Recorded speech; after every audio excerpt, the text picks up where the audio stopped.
Yung mga kaibigan, kumakaway ka pa dong, ha? Ba, parang masipag ka ata ngayon. Ganito kasi ako kapag hindi ako makatulog. Kung ano yung pwede kong gawin, ginagawa ko na. Naikot-ikot kasi na ako sa kama, hindi ako makatulog, kaya bumaba na ako. Sabi ko, dami pala pa pang hugasin dito. Hugasan ko na, tsaka nagugutom na rin ako. Kahit pala increase na yung speed ng video, ang bagal ko pa rin talaga kumilos. Nakakatawa talaga. Di ko nga alam kung anong iniisip ko lang. Siguro iniisip ko lang kung anong uulamin.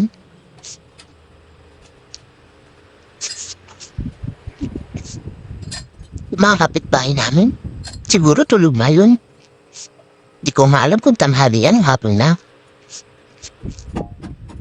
Sa naisip ko na lang magbubasahan ako. Samahan nyo na lang muna ako. Pagtiisan nyo na. Shoutout nga pala sa mga klase ko ng elementary sa Jose Rizal. Mga klase ko sa Pasay West nung high school. Tsaka mga klase ko sa AMA at PNU. Kaya yun talaga makapagpatunay. At grabe, ang syuba ko talaga. Well, dati yun. Sumubra nga ata yung bayat ko. Kasi nabihan ako ng tito ko na magpataba na unti. Hindi, okay na na yun. Mas mabilis kasi akong kumilos. Partida, mabilis na ako niyang kumilos. Kailangan ko pa nga increase yung speed ng video.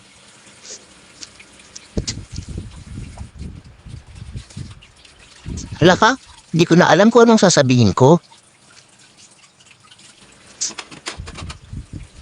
Sorry nga pala sa teacher ko no elementary. Alam ko ma'am, tinuruan ko paano maghugas. Unahin ang baso. Pero madami na siguro akong iniisip. Naisip ko pa ba yun? Hala ka. Magsasabon, hindi pinapatay yung gripo. Sayang tubigo eh. Sagot ka na naman kapag bayaran na naman ang tubig. Dyan ko nga pala naisip na magsasaing na rin ako. Sayang naman kasi, kailangan na maiwan ko pa yung kaldero. Nga pala, kayo din ba? Dalawa rin ba yung saingan nyo? Kasi kami minsan, alam mo na pag sinusumpong ma-arthritis, hindi mo na mahugasan yung kaldero para magsaing, kaya dalawa rin ginagamit namin. Pero ngayon, nakita nyo naman, pareho silang marumi. Parang ko muna yung isa, ito muna aatsibin ko para mapagsaing na rin ako. O di ba nakakatuwa? Nakakatuwa. Pinapanit ko yung sarili ko na ang bilis kumilos. Pero sa sabang buhay, hindi talaga yan. Akala mo pa nagmamaneho. O ayan, di ko pa talaga alam kung anong gagawin. Paano ko pagkakasyahin? Wait lang, ano bang gusto mong gawin? Yung mga kutsara pala at tinidor. Ay, nabubulol pa. Yung mga kutsara at tinidor pala, sasabay ko na.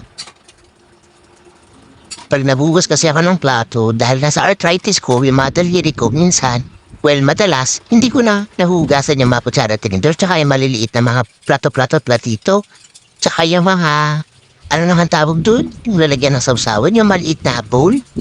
Hindi ko na yun minsan nahuhugasan, naiiwanan ko na lang yun. Kaya lang sa akin yung mga malalaking hugasin, kaldero, yung malaking lutuan ng pagnisabaw, yung mga kawali. Okay lang yun sa akin, walang issue.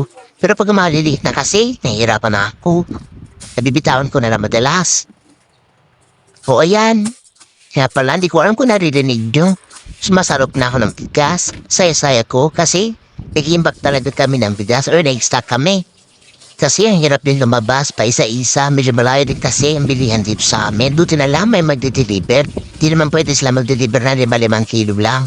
Kaya umorder kami yung kalahating kilo, yung 25 kilos. Kalahating sako, yung 25 kilos ng bigas. Tsaka, ano din kasi kapag nag-fluctuate yung price ng bigas, at least kung mura na yung nabili mong bigas, meron ka pang nakastock sa bahay. O baka sabihin nyo, sa gripo galing yung tubig na ginagamit ko. Well, sa gripo din, pero meron kami purifier naman. Sayang din kasi kung lahat purified water, doon namin kinukuha yung pangsabaw tsaka yung pangsaing. Daldal ko pala talaga. O ayan, adjust ko muna yung camera, papakita ko sa inyo, lalagay ko na suka yung Iluluto kong sinaing. Contrapanis din kasi yun. Di ko alam kung napansin nyo, pero ilagyan ng suka namin, dalagyan nyo ng beer. Siyempre, pag bumili ka kasi ng bote pa nababasagin para lalagyan ng mga condiments, siyempre magkano rin yun. Yun, pag bumili ka, di ba pagkapag bumili ka ng alak, deposit ka, 3 piso lang ata, o baka 4 na ngayon, di ko na sure, di ko na matandaan eh. O yan, nakakita pa ako ng gagawin. Gagawin mo na ako ng tubig. Hirap yun kasi kung wala na malamig tubig sa rep. Grabe, naka-increase na yung speed na ito, pero parang ang bagal-bagal ko pa rin kumilos. Mainit na pala yung araw na yan. Pero okay lang, kasi nagtataw-taw naman ako sa tubig. Habang nagre-record nga pala ako na itong voice over, yung mga short bahay namin, maalagang manok nila, kumakahol, ay, tumitilahap pala. Mga, anong oras na ba nga ngayon? Mga 1:30 na ng hapon, pero may mga tumitilaan. Siguro gutom na sila, gusto na rin nila siguro mag-lunch. Meron nga pala kaming alagang manok, pangalan niya, Veronica. Di ko nga alam kung bakit pinangalanan ni baby na Veronica yun. Kasi nung una nakuha namin yun, mga bantam yun. Sa babae, sa lalaki. At natagibam na kasi yun si yung lalaking manok. Kasi Veronica na lang nandyan. Nung kunuha namin yun, alam ko ang pangalan nun si Texas at saka si Kentucky. Pero hindi ko nga matandaan kung sino si Kentucky at si Texas kung sa lalaki at babaeng manok. Tapos mamatay yung manok na lalaki, Veronica lang tinawag ni baby dun sa manok na babae. Nakita na ba kayo ng itlog ng bantam? Alit lang, malaki lang ang onti sa pugo. Tinatawanan nga na pamangkin ko.